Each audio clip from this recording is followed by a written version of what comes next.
MacBook shopping just got really weird. Apple raised prices across parts of the MacBook lineup, which means, across all of the MacBook lineup, which means the used market is worth looking at more closely than ever. And here's the problem: used does not automatically mean cheap, and newer does not automatically mean worth it. That is where like benchmarks can mislead people. Every year, Apple releases faster MacBooks, of course. The benchmark scores go up, the chips get better, the charts make it look like every upgrade is huge, and the money printer go brrrr. But faster on the chart does not always mean faster in your life, and cheaper on the used market does not always mean it's a better value. So today, I want to talk about how to think about the MacBook Neo, the MacBook Air, the MacBook Pro, and the used market without getting tricked by benchmarks or bad pricing. Benchmarks do not equal real life. Benchmarks are not useless, but they can tell you how fast the CPU is, how strong the GPU is, how quickly a machine exports video, render times, all of that, and how fast like SSD performance is. That matters if you're a professional video editor, if you move large files, code, render, or do heavier creative work. But a benchmark does not always tell you how different a laptop feels when you were just using it normally. If you're browsing from the web, watching YouTube, writing documents, answering emails, normal everyday things, then an older Apple Silicon like an M1 can still feel blazing fast and honestly like perceptively no different from an M5 because there's just limits to how fast the computer can do certain things. That is why an M1 MacBook Air can still feel like good so many years later. The newer machines are faster, yes, but not every user will feel the speed every day. Honestly, something that's super important to keep in mind is that the specs that you can get are way more important than the chip name. The other things like people miss is the chip is only part of the story. RAM and storage matter a lot. A lot of older base model MacBook Airs come with 8 gigabytes of RAM and 256 gigabytes of storage. And they're okay, but I would like say for an M1 Air, I'd only pay like $300 for that. Like I hate when I see those for like 500 bucks on eBay because you guys are getting over on people. Stop it.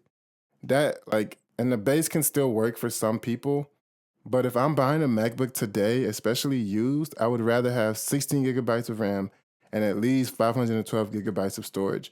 Sometimes what feels like a new chip upgrade is really just the computer finally having enough memory and storage. Going from 8 gigabytes to 16 gigabytes gives the system more room to breathe, and you'll see that when like with Apple's own laddering of those models. When they released the M4, they went to 16 gigabytes. When they released the M5, they went to 512 gigabytes of storage. So it's feeling better and better and better, and they're improving the chip. But part of that improvement is that you get better specs. So on the used market, if you can get better specs off the bat, you're going to get a much improved user experience, and you need to keep that in mind. So, why do used MacBook prices feel weird? This is where the used market gets tricky. Older, upgraded MacBooks can be priced way too close to newer machines because those specs used to cost extra, like $600 extra to get to like 512 storage and 16 gigabytes of RAM or 24 gigabytes of RAM. That used to be like a pretty hefty upgrade. An older MacBook Air with 16 gigabytes of RAM and 512 storage was a premium configuration. Don't even talk about the 2 terabyte model. That was a premium configurations. So sellers often still price those machines like premium models. And to be fair, they are better than the base models. And that's no knock to the base model. I still think Apple still sells an 8 gigabyte 256 model in the MacBook Neo, but Apple themselves has also moved the baseline up. The M4 Air helped fix the RAM problem because 16 gigabytes of RAM became the starting point. The M5 fixed the storage problem. 512 became the standard. So now an older upgraded MacBook can end up priced way too close to a newer machine that already includes those specs from the factory. Apple did it on purpose to incentivize you to buy new from Apple. because they know what they're doing. Like they're $1 trillion company. There's no accidents here. But now the M4 is used. Now it only costs 200 to make an M4 16 512 machine because you only need to pay for the storage upgrade. Now the M5 will be used. And I don't know what the rest of this year looks like, but hopefully we still see a normal behavior of used products becoming cheaper and cheaper, while those who have the money still go out and buy new regardless of the price. Apple was always a premium product. Like these aren't necessarily poor people computers. So even with the price hike, you'll still probably see people who like $400. I have that. I have the difference there. And then there's people like me who I'm like, yeah, I'm looking at the used market because I don't necessarily have that 400 to spend, but I still want something nice. And I hope you're a listener like that as well. And that is the key issue. You're not just comparing like an old chip to a new chip, you're comparing an older paid upgrade configuration against a newer base configuration. And sometimes the newer base model is the better deal, but you got to be smart. And if you're really shopping for deals, you'll be able to pick out great deals on older models as well. Like right now, I think most people, if they can get their hands on an M2 Air with 16 gigabytes of RAM and 512 storage, I think you'd have the exact same experience without being a professional. You'd have the exact same experience as a brand new M5. I think, like, yeah, you can always say, like, it has the capacity to go faster, but you probably would never touch that limit. So, what's a good laptop to get into in this new landscape, new market?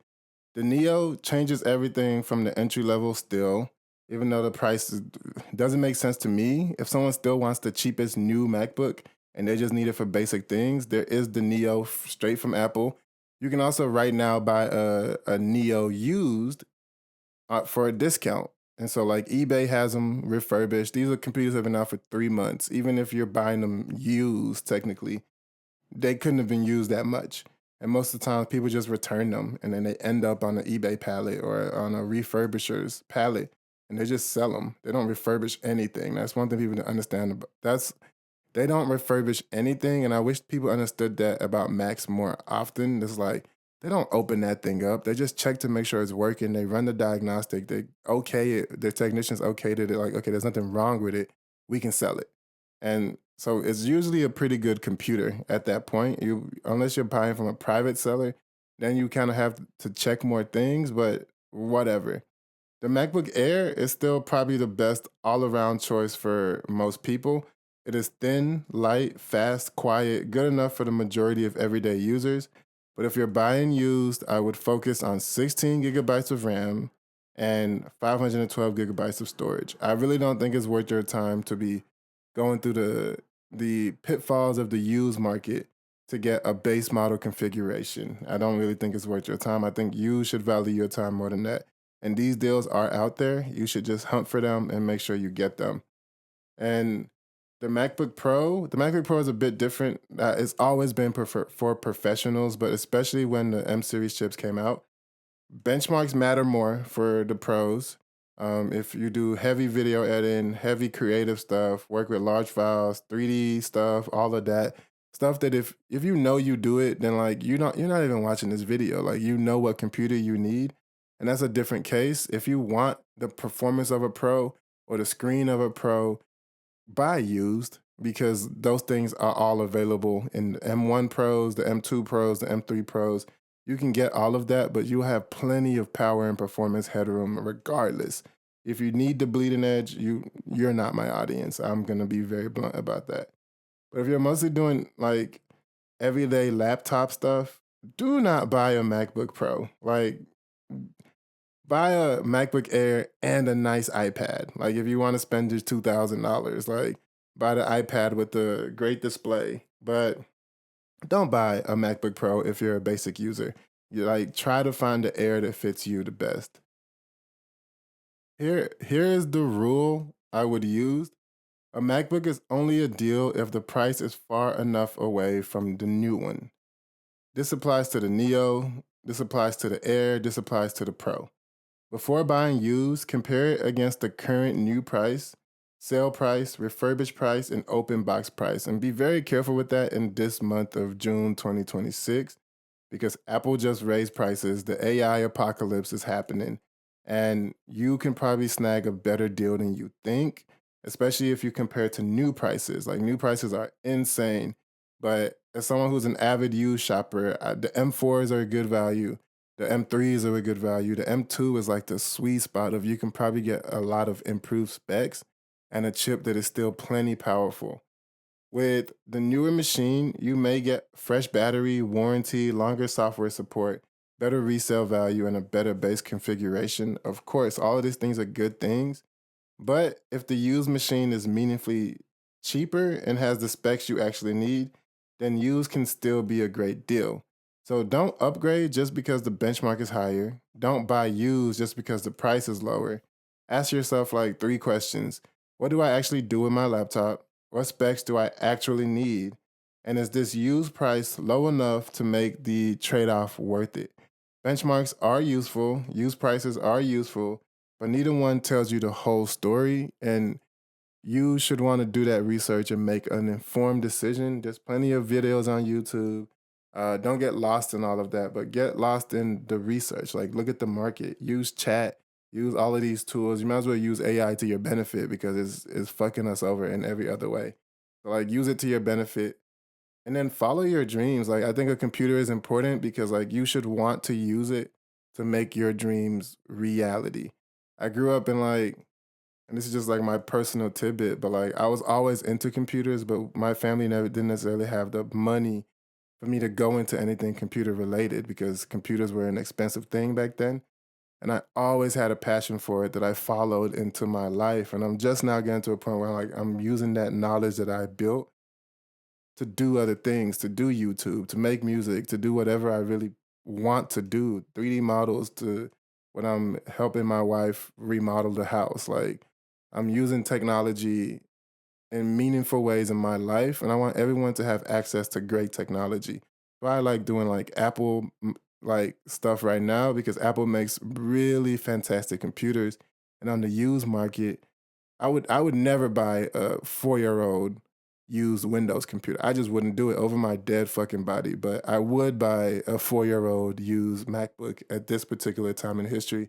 Since the M series began, like those, it's just a crazy leap in technology that I feel like everybody should have access to and everybody should want to use to make their life better. So go out there and do that. Thank you for watching. Like and subscribe. I fuck with y'all. Please fuck with me. And I'll see you next time.